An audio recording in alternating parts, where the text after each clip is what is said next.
Manx Radio Podcasts, powered by Shaw. Well, hello and welcome to the last in the current series of Countryside here on Manx Radio with myself, Simon Clark. On this week's Countryside, I took a trip to the St John's Produce Show to speak to some of the people. Audrey Corrin, she's always there with her jam and preserves and keeping a close eye on who's been winning what. And also spoke to Dan Corcus, he was the winner of the Victoria Sandwich made by a man. And also Sue Staley, the chairman of the St John's Produce Show. So a very successful and colourful event it was as well. Peter Quayle tells me the latest news about the marts that have been happening, how sales have been. He's the auctioneer at the Central Marts at Knockaloe, and telling me how, I suppose, he gets a general feel of what sort of mood the farmers are in and how optimistic they are for the winter months, of course, with the, changing and unpredictable weather that we've had during the summer months.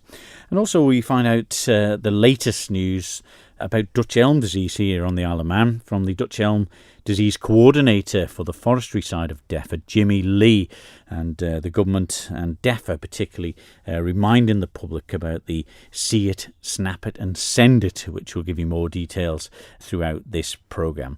All of that is in this week's Countryside, so sit back and enjoy. Manx Radio's Countryside is brought to you by NFU Mutual.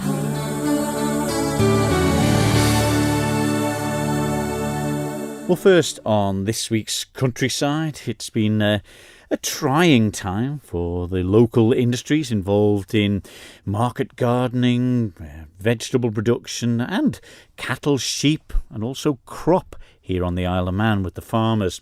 Well, to find out how sales had been recently at the Central Marts held at Knockaloe at Patrick, I spoke to the auctioneer Peter Quayle. But firstly, he'd been auctioneering at a different kind of auction. We did an auction for complete construction down at Balfane. It went reasonably well. I think there's bargains for everybody, but something sold pretty well, and it went as well as we could have hoped. There was lots of people there. It took quite a while. Lots a lot of farmers, items. Was there? Yes, yeah. The farmers are always good to support. If there's any builders, materials, and any bargains about, farmers will generally be there. Yeah, they're not just turning up for a skeet after them. No, they were some of our best customers, so we're quite pleased about that. It's always a bit worrying when you do something outside sale and you get people from other industry, building industry and so on, and you're not sure of them for payments and so on, so it's, at least we know with the farmers. Yeah, well, it's been a few weeks since we've spoken to you. How has things been on the Central Mart, things with the direct link with the farmers? The marts have been a bit quiet. We've had 2 or 3 in the last actual 6 weeks maybe. Some cows and calves sold really well. We had a nice bunch in from Brian Convig. I think that was his dispersal sale, and Hereford crosses, and they sold between 900 and up to 1,500 for a cow and a calf. Right. Really nice stock. We've also had a couple of other sales. Just people are just a bit tentative as to knowing what the future is and how long the winter's going to be and what feed they have. So that's going to be an unknown quantity. So it's just made people slightly wary. We had a big sheep sale for Creers at Balaglani. That went quite well. Sold lots of sheep and pretty decent prices. They were maybe down a little bit. The tups were down a little bit, which we've got another tup sale coming on the 19th and sheep sale as well. So just hope that everybody gets their share. And we've also got quite a few cattle coming in on tomorrow, which is the 5th at Knockaloe, which are some good cows and calves in from Dan Christian and some cattle and also some lambs from Howard Kelly. So we've got a nice mart on that day. You do get a chance before and after, I suppose, Peter, to have a chat with the farmers. I mean, it's been a tough all year weather-wise. Are they still talking about it? Yes, well, I think we had the worst, wettest, longest winter for such a long time, and the fields were so wet, crops were late going in, and then it just dried out so quickly. So it's been a knock-on effect, and then a lot of the crops have been quite disappointing, down a third or a half in some stages.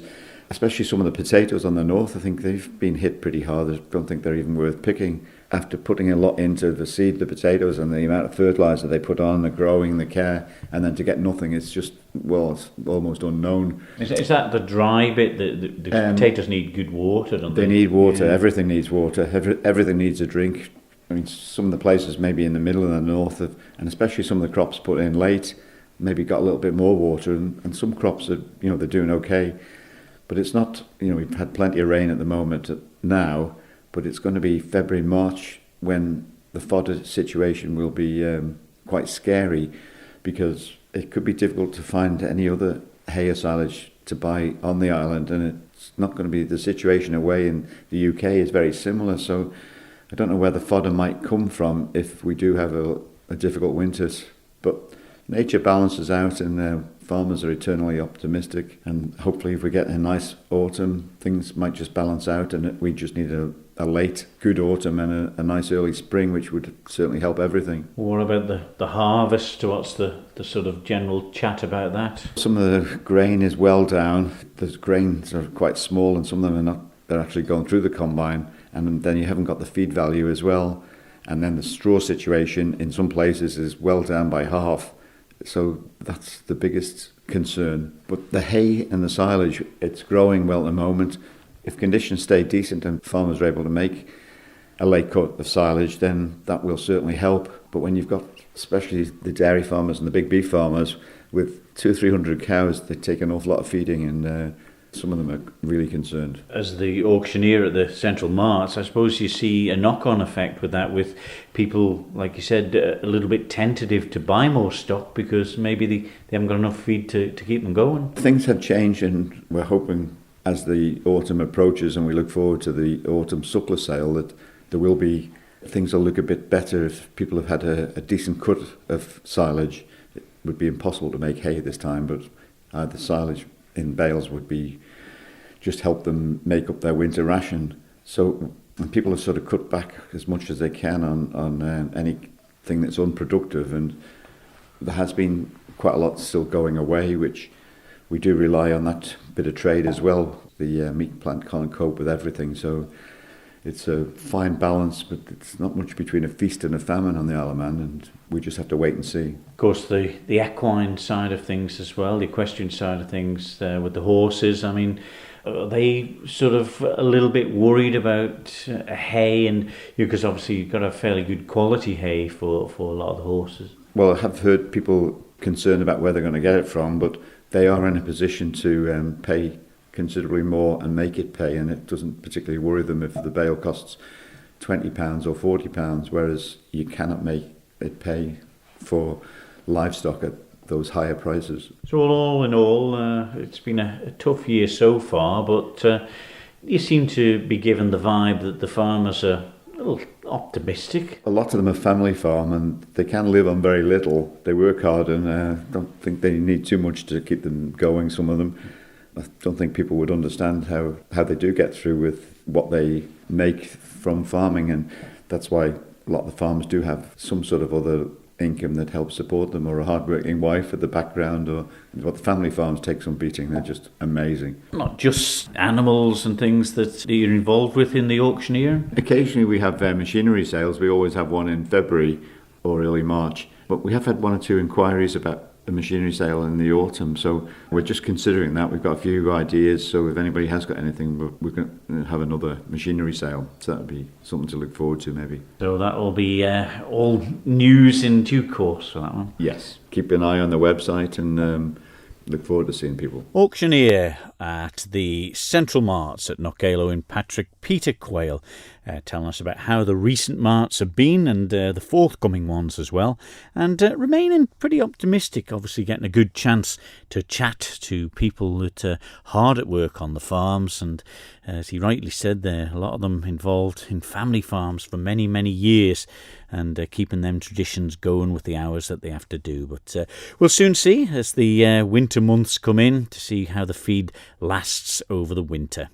Well, the weather's also been causing concern for the forestry division of DEFA, particularly with the relaunch of the See It, Snap It and Send It to try and combat the spread of the Dutch elm disease here on the Isle of Man. Well, Jimmy Lee is the Dutch elm disease coordinator for the forestry division of DEFA, and Catherine Nichol caught up with him to find out more about the disease. And firstly, what is it? Dutch elm disease is a fungal disease that affects the elm trees on the island. It's been here since 1992 when we got the most virulent strain, and we've been fighting the disease or trying to control the disease ever since. So far, with the disease, we've lost approximately 1% of our elm to the disease, And put that in basic terms is we have 250 to 300,000 elm on the island, and we've lost 1% of them over the last 20, nearly 30 years. So we are stifling the disease, but we aren't quite on top of the disease, I should say so. So there has been a bit of a flare-up this year. We've had a few new sites that we hadn't actually had in the past. We still have a line approximately, if you run a line across the island from just south of Patrick across to just south of Douglas, that everything north of there we've had disease in the past few years.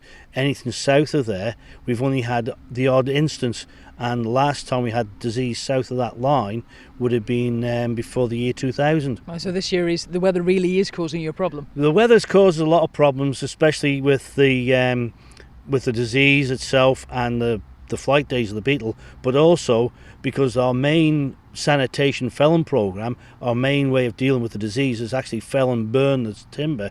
We haven't been able to burn the timber because of the hot weather. If we started having fires everywhere, there'd be an outcry, and two, there'd be plantations set on fire because the fires are that big. Now, how do people identify the disease? What we're asking people to do is to actually look out for any yellowing in the trees. Now, in an elm tree throughout the summer, it'll be lovely, perfectly healthy green throughout the crown. If it starts off or gets infected by the disease, it'll start yellowing in one part of the crown, and then it'll spread throughout the rest of the crown. If we can identify this fairly quickly and fairly early, we can then actually start to save a tree, as what's happened into the largest elm, of course, in Milntown, with the lads down there spotting the disease soon, and there was only a small amount of the disease in the tree. We actually cut back, and we cut back to beyond where we found the staining, and we've hopefully saved that tree. And what's the procedure when a tree is reported? What action do you then take? If a tree is reported as suspected of having the disease, we'll go out and have a look at this tree. If we then think it's the disease is there, we'll sample the tree, check for the staining under the bark. If we find that the disease is present, we then have to arrange for the felling of the tree and get that moved to a burning site, and then we actually burn the timber. Now, as well as felling the trees and burning it to eradicate it in that area, you're also working on a programme of prevention. Yeah, we've just started. We've just got a licence now for doing an injection programme. We're hoping to start this for next summer. It's more of an experimental stage. It's been proven in Italy that it's worked and very successful there. So we've invested a little bit of money into the injection program. We're going to start on that. It's basically injecting the trees with a fungicide. Hopefully the systemic fungicide will actually kill off the disease or protect the tree from the disease. This protection should last for anything up to 18 to 24 months. Is that quite an effective way of controlling the disease? It's going to be an effective way of preventing the disease getting into more amenity valued trees, rather than going out and injecting all our trees, because with 250 to 300,000 elm, there's no way you're going to go out there and inject all those in 1 year. So what you're going to do is you're going to have a look at the more amenity valued trees, the larger elm trees on the island, anything that's been there for 150, 200 years. You've got to look at these larger trees to try and protect them. And what part do elm trees play in the island's tree population? Elm is approximately 1/4 of the hardwood population of the island. It's the hedgerow tree. It's also in small woodlands. So it's going to be very important in that respect, because you've got a quarter made up of elm, a quarter of sycamore, a quarter of ash, and the last final quarter is your more beech, oak, limes, chestnuts and stuff like that. Jimmy Lee, the Dutch Elm Disease Coordinator for the Forestry Division of DEFRA, talking to Catherine Nichol. And that's see it, snap it and send it to DEFRA. All you need to do, if you suspect that a tree is suffering, you need to take a photograph of it and a description of its location or GRIB reference, and this can be sent via email to dutchelmdisease.defra@gov.im, text message or WhatsApp on 490713, or report it on Facebook at www.facebook.com/DEFRA Hills Forest Glens. Or you can get all them details from the DEFRA website. Manx Radio's Countryside is brought to you by NFU Mutual. Well, one of the events that everyone looks forward to in the summer at St John's is the annual St John's Produce Show. I went along to a spectacular display as I walked in the door and caught up with some various people inside.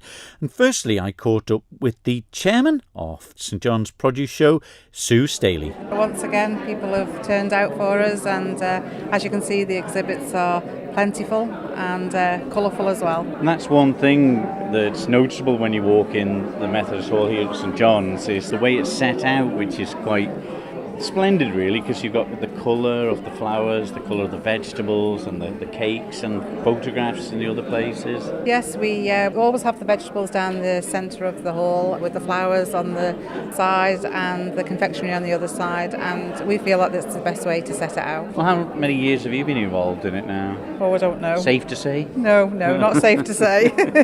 What keeps you interested in it? Have you got an involvement in doing stuff yourself in it? No, I used to, but I don't have time to do that now. But I do it because I feel that it's a good community event, and it raises money for 2 local charities each year. This year our chosen charities are Beach Buddies Isle of Man, which I'm sure everyone will agree is a very successful charity and making a lot of difference to our island. And the other charity is Craig's Heartstrong Foundation, and they too are a charity that is making a lot of difference to the Isle of Man with placing defibrillators in lots of places. When you choose the charities, are a lot of people that come to the show sort of interested in where you're giving the money to? Yes, I think we get a good support because of the charities that we choose, and we always like to choose a charity that's got some medical background to it, and so hence the Craig's Heartstrong Foundation. But I think that because we do choose local charities, it does help us and does give us the support that we get. Well, there's all sorts in the show as always, and I mean, things have moved on from all the shows I've been in recent years, and tapestry can win, paintings can win, flowers. But this year, the best in show is a selection of vegetables. Yes, it is, and it's from one of our well-known supporters, Ian Watterson. And it takes a lot to grow a good selection of vegetables, not just one item, but the collection overall, and Ian's done a sterling job. These people keep coming back year after year though, and I mean, do they talk about how difficult the year's been with weather-wise, and you hear them beforehand, I've struggled this year, it's not been a good growing year, and then they turn up on the day with fantastic ones. Yes, you do get a bit of that, but in fairness, it has been a hard year, especially with the flowers, because we've not had a lot of rain. Even though it's drizzling out there now, it's been a very dry summer, so obviously the entries are down a little bit on flowers. But yeah, it's all good banter. What about the cake and confectionery section there? That's always a well-contested one, because St John's has got this sort of legendary name in home cooking, really, hasn't it? It has, yes, and there's always good family banter between all the families, and especially the sandwich cake made by a man. That's been particularly popular this year. And who's the winner of that one this year? The winner was Daniel Corkish, and he had a splendid Victoria sandwich, very good. And I should say really that Daniel's done particularly well because his newborn baby is only 2 days old. Really? Yes. Oh, well, that's nearly the icing on the cake. But does it take a lot of organising, or are people pretty good they know the ropes sort of thing now? It does take a lot of organising, but I do have a good committee behind me, and we will start just after Christmas organising our 2019 show, and we'll get together and choose the charities and then take it forward from there. What about the involvement in the younger generation with it? Because some of these shows are looked upon and people think, oh, well, it's only the older ones that bother taking the time and growing the vegetables and flowers. No, not at all. No, we've got a good following from our younger members, a really good following, particularly in the confectionery classes and the crafts, but also for the first time I think allotments as well is encouraging the younger generation to go out and spend a bit of time outdoors and not on their iPads, and it's good to see. Well, let's have a word with the winner of this Man's Victoria Sponge, Dan Corkish. Congratulations. It's been a busy old time for you. When did you find time to make the cake? Last night at about 11 o'clock, because it took 2 attempts, because the first one I took out of the oven too early, so it flopped. Really? That one's currently at home, cut into quarters, and will be had with custard. But you got the cake to celebrate, certainly. A 2-day-old baby as well? Yeah, that's it. They're here with us today. It's a family family tradition. We come to every produce show, so we start them off early. Well, having the baby, I mean, I suppose you've had a bit of chance with cooking beforehand, have you? Yeah, it's, my Nana Sylvia. I used to cook with her when I was very little, and Really? It's one thing that I've carried on doing. Although I think the last time I cooked the cake was when I entered last year, and I also won last year. So it's a bit of a family competition now to try and see who wins. So it'll be a year till they can take me on again. What about the other blokes that enter it? Are they give it a ribbon or a bit of rivalry in there? Is there? Yeah, definitely, very much so. We all like a bit of family competition, and the excuse for them this year is that I've done a Vicky sponge with cream in, and apparently Vicky sponge shouldn't have cream. Really? Yeah, Just jam? Is that the argument Apparently now? it's just jam. However, the category is sponge cake made by a man is my excuse. So you can put what you like in it. You follow the rules. Yeah, exactly, The same that's argument it. in the bonnet Yeah. competitions, isn't it? But what's the name of the new baby? Hugo Jensen. Right. He's around with the other half, but lots of family here, so it's kind of one of them that you don't get to see him yourself. Is this the only one you enter this show? Yeah. A lot of the family are involved in it, so it's good to come along, show support, and raise a bit of money for charity, isn't it? So Yeah, well, congratulations on it all today. Well done. thank you very much. Audrey Corrin, you've been synonymous with taking part in many of these shows, but the St John's one's pretty close to your heart, isn't it? Indeed it is, and it's just so lovely to hear and see the people here today exhibiting and coming to support the show. It's so well run by the committee and the friends of the committee, so it's a pleasure to be involved. Now, you've had all sorts of items in the confectionery side of it. You've done pretty well, haven't you? Yes, I've got lots of exhibits in the jams and all the preserves and also the sweets as well. So really delighted today to win the best in the section with my strawberry jam. Really pleased. Homegrown strawberries or Manx ones, though? Oh, definitely Manx ones, but picked by my own hands at Brian Moore's farm, Pick Your Own Farm at Onken, and a delight they were to pick this year in the sunshine as well. Well, you often spoke to my old mate John Kenyock as well for many years, and walking up the lanes here and picking different fruits of the branches and the brambles and the blackberries which you can use. And Yes. I mean, how has it been of recent years? Can you still get out and about and get some things? Oh, definitely, yes. I still pick rose hips to make rose hip syrup for the winter, and I picked some blackberries and made some blackberry jelly for the show. And I've been out, will be out soon to pick some elderberries as well. So yes, still love going out and with my dog and finding the best places where the rose hips are on the hedges to pick. So they're still not quite ready to pick yet, but they soon will be. What about the rose hip? Just let me and the listeners know what you can do with rose hip. Well, I make it into rose hip syrup, which you just put your rose hips in a pan, chop them up first, and then stew them. Leave them for 10 minutes to cool, and then strain the juice, and then put them back in the pan and put another lot of water over the top.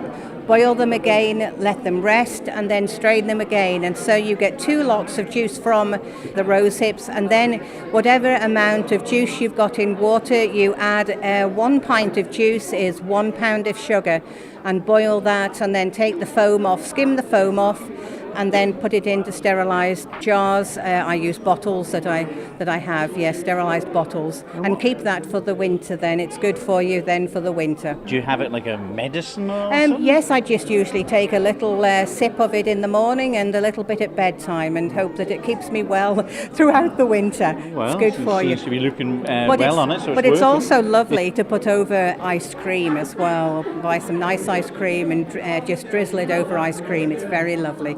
It's rosehip syrup. Well, I think people are probably naive or surprised of what you can actually find in the countryside to make jams, preserves or jellies from. Yes, indeed. Yes, they're there out just for us to look and find and to know how to use them, really. But a lot of people do pick blackberries, which is really great, and I love picking them and make a lot of people ask me for blackberry jam, but usually they like it seedless. So what I do is pick them and stew them and then press them through a sieve. So it's not just the liquid jelly, it's the pulp as well, which gives the jam a little bit of body. So seedless blackberry jam is one that's very popular for people to ask me for. I've heard of people sieving it through pairs of tights and stockings and Yes, things. well, I use to make really good jelly, and I've made some lovely apple jelly, crab apple jelly. What I use, I put it through a normal nylon sieve first, and then a second time I put it through a man's white handkerchief. Really? And that really gets all the grainy little bits out that do go through a sieve. And I've got some super apple jelly here today that's beautiful crystal clear and just like a stained glass window and Really? lovely rosy red as well. And it's won first prize, so I'm really pleased with that as well. You won with some pickle as well. Yes. Is that yes. difficult to make? No, beetroot you just stew. I cook my beetroot in a pressure cooker and then just leave it to cool and then just rub off the skin. I also like to use apple cider vinegar, which I prefer than ordinary spirit vinegar, and that's very popular too and very, very easy to make. You can add a little bit of mixed pickling spice with it to the vinegar, or you can add a little bit of sugar if you like your beetroot a little bit sweeter. I think on this one today I've added a little bit of sugar rather than the pickling spice. And so that's very, very easy to make, very easy to make. Again, enjoy supporting this thing, like you said. Yes, indeed. It's a super show, and they have super silverware for people to compete, and lovely silverware that people have given over many, many years. And just by the number of people in the hall today, you can see how it's well supported and well run. There's more to make, though, before the winter comes, is there? Oh, yes, I've got more blackberries to pick, and there's a Cronkavody produce show, and that's always popular too. So I'll be putting a few preserves in there as well. So that's also well supported. Up in the hills of Cronky. Yes, great fun up there, great fun. Audrey Corrin telling me about the jams and preserves and pickles that you can make and find all these ingredients just locally by walking down the lanes and little footpaths here of the Isle of Man. Before that, the winner of the Victoria Sandwich Cake in the men's section, Dan Corkish. And firstly, I spoke to the chairman of the Isle of Man St John's Produce Show, Sue Staley. Well, just another couple of shows to mention before we finish. The annual show for the Onken Horticultural Society will take place on Saturday the 8th of September, starting at 2 o'clock. And that's happening at Elam Family Centre, 2nd Avenue in Onken. And also the Cronkavody Ploughing Society's 25th Produce Show and Big Spud Weigh-In. That's going to be held in the Marquee at Ballackagan, Cronkavody, by kind permission of the Cannon family. And that's happening on Thursday, the 13th of September, opened at 3 o'clock by Mrs. Sue Woolley. Plenty going on in there as well, blanket making and all sorts of stuff. Manx Radio's Countryside is brought to you by NFU Mutual. Well, there we are, this week's Countryside. His face is still drooling, looking at all those cakes and scones and fudge that was all made and auctioned during the evening by auctioneer Lee Kane. And some of the people involved who we were talking to there on this week's programme involved in a very successful and colourful St John's produce show. Peter Quayle was there giving us the latest news from the Central Marts at Knockaloe. He's the auctioneer there and gets a good feel from the farmers about how morale is and how the prices have been, of course, and how sales have been. And with this particularly tricky summer that we've had, getting a good idea of how food stocks will be lasting throughout the winter months, which is always a little bit of concern when the poor weather has been in. And also we heard the latest news from the Dutch Elm Disease Coordinator for the forestry side of DEFA, Jimmy Lee. And don't forget all them details about See It, Snap It and Send It. All the information on what you can do. Take a photograph if you suspect a tree suffering from any sort of disease. You can take a photograph, send it into DEFA and with a location on it, and they'll be able to look further into that. All the details on the DEFA website. Well, that's it for this series of Countryside. Kiri Kermode and myself, Simon Clark, will be back in November with more. We just want to thank our producers over this series, Catherine Nichol, also Sarah Hendy and Alex Bell as well. But until November for the new series from me, Simon Clark, we'll see you then. Bye-bye. Don't sit in the slow lane. Join the fast lane right now with Shaw's all-new Superfast Plus broadband. Enjoy more bandwidth, amazing speeds and the best value on the island from just £23.95 per month. So don't be left behind. Get a piece of the high-speed action with Superfast Plus broadband from Shaw. For details, visit our stores in Douglas, Ramsey and Port Erin or click shaw.com. Love being Shaw.